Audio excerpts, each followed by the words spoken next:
দ্রব্যমূল্যের ঊর্ধ্বগতিতে কঠিন হয়ে পড়েছে মানুষের জীবনযাত্রা। প্রতিদিনই বাড়ছে কোনো না কোনো পণ্যের দাম। রংপুর থেকে বাজার পরিস্থিতি সেই খবর জানিয়েছেন senior correspondent AK Moinul Haque. রংপুরের খুচরা এবং পাইকারি বাজারগুলো আমরা ঘুরে দেখেছি। খাদ্যদ্রব্য এবং নিত্য পণ্যের প্রত্যেকটি দাম কিন্তু বেড়ে গেছে। চাল, আটা, তেল, চিনি, লবণ সব কিছুরই দাম বেড়ে গেছে এবং কাঁচা বাজারে আমরা এসে দেখেছি আলু, পেঁয়াজ, আদা, রসুন সব কিছুর দাম কিন্তু বেড়ে গেছে।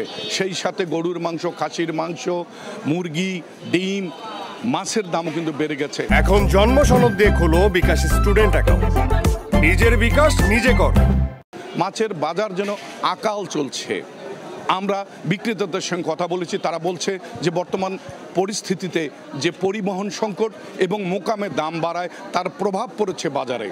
আর ক্রেতারা বলছেন এই পরিস্থিতিতেও ব্যবসায়ীদের যে মহাজনী যে সিন্ডিকেট, সেই সিন্ডিকেট ভাঙতে না পারার কারণেই কিন্তু এক এক সময় পণ্যের এক এক দাম বাড়ছে।